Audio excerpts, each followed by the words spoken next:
Today my topic of discussion is labor welfare. Labor plays a very important role in the industrial production of the country. It is necessary to secure the cooperation of the labor force in order to increase the production and to earn higher profits. But the cooperation of labor force is possible only when they are fully satisfied with the employer and the working conditions of the job. Here lies the importance of labor welfare. Now, if you really go to the past, industrial and employers believed that their only duty towards their employees was just to pay them the wages and salaries. But then, gradually, with the introduction of this concept of human resource management, they started feeling that workers required something more important. So, in addition to providing monetary benefits, human treatment given to employees started playing a very important role in seeking their cooperation. So we can say that employee or labor welfare is a very comprehensive term which includes various services, benefits and facilities offered to them by the employer. Labor or employee welfare benefits actually benefits not only the workers but also the management in the form of greater industrial efficiency. So many definitions have been given by different organizations and different authors. Even the Oxford Dictionary defines labor welfare as efforts to make life worth living for workers. So in a nutshell, we can say labor welfare benefits are those benefits which are given in addition to the wages and salary. Now I come to the objectives of labor welfare. The first objective of labor welfare is to provide better life and health to the labor force. Second is to make the workers happy, satisfied and efficient. The third one is to improve intellectual, cultural and material conditions of the living of labor, and by doing so we can relieve them from industrial fatigue. Now let's talk about the features of labor welfare. Labor welfare is a comprehensive term which includes various services, facilities and amenities provided to workers for improving their health, efficiency, economic betterment and social status. Number 2, welfare measures are in addition to the regular wages and other economic benefits. The basic purpose of labor welfare is to improve the lot of the working class, bringing about the overall development of the personality of the worker to make him not only a good worker but also a good citizen. A welfare work is something which goes beyond the rule book. That is, it should always not be dictated by law, rather it should be given voluntarily by the employers. Next, we come to the importance or significance of labor welfare. Labor welfare is in the interest of the labor, the employer, and the society as a whole. So, one by one, we will take the heading. Firstly, we will take benefits to the workers. Now, what are the benefits? First one is better physical and mental health. So, welfare facilities provide better physical and mental health to the workers and make them happy. Secondly, it make the workers contented. How? By providing them the facilities like housing, medical facilities, education and recreation facilities. Thirdly, it protects from social evils. How?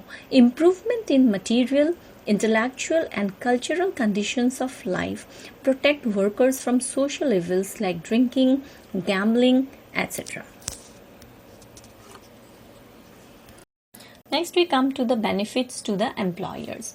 The first one is labor welfare facilities help to increase employee productivity, or we can say efficiency, by improving their physical and mental health.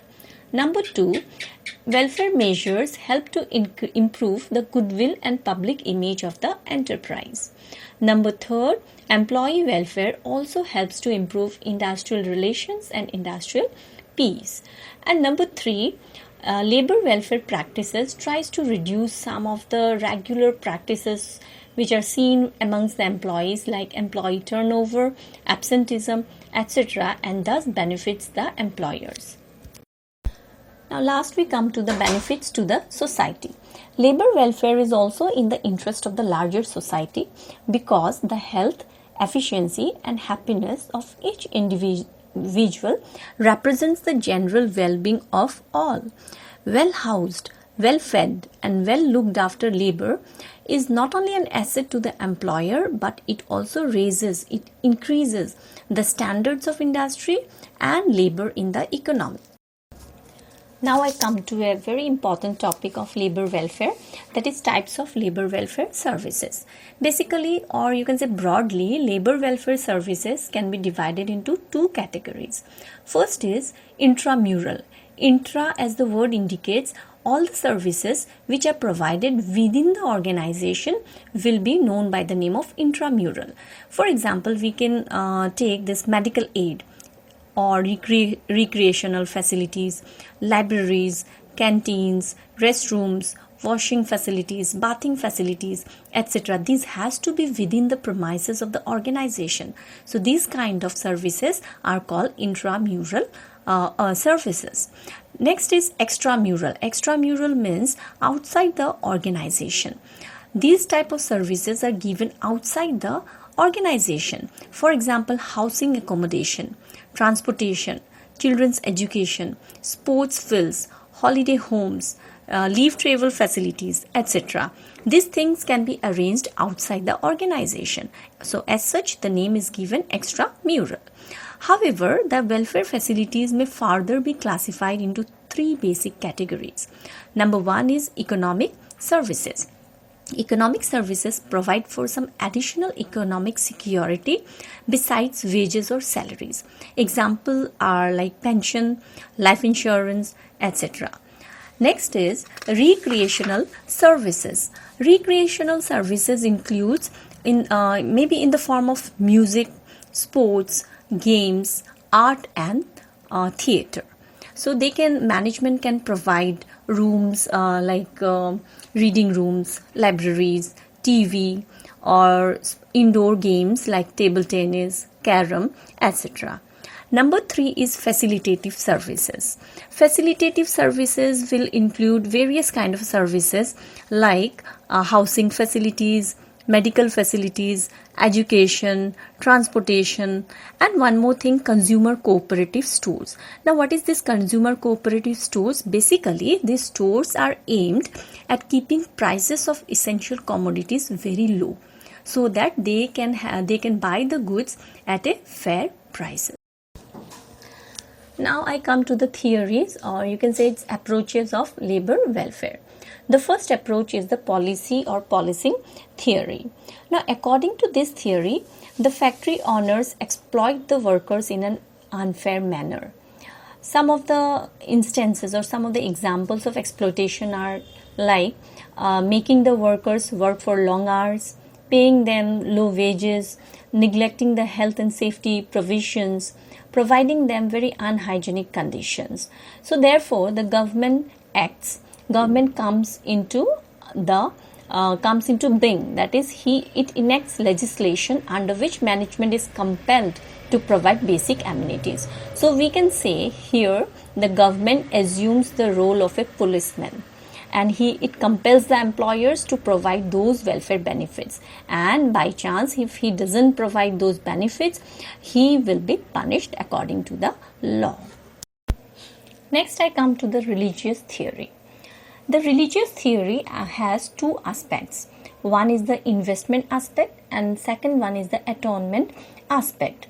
The first one, that is the investment aspect, implies that whatever we will be doing today, the fruit will be reaped tomorrow.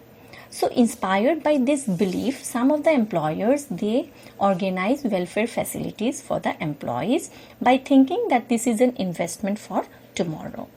The atonement aspect implies that whatever present misery or present disabilities are there, they are result of the sins committed by him previously.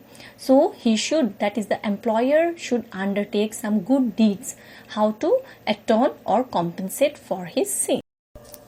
Next is the philanthropic theory. Affection for mankind is the basis of this philanthropic theory. This theory refers to the provision of good working conditions, crèches, and canteens out of pity on the part of the employers. This is more common in social welfare rather than in industrial enterprise. Next is the trusteeship theory. This theory is also known by the name of paternalistic theory. This theory has a paternalistic approach. The employer thinks that he has a moral responsibility to look after the interest of their wards, who are the workers. He treats them like father. Now the placating theory. According to this theory, it is believed that the labor groups are becoming more and more demanding and aware of their rights. Just as crying children are pacified by sweets, workers are also pleased by welfare works. Now the public relations theory. According to this theory, welfare facilities provided by the employers to the employees create a good image in the mind of the general public.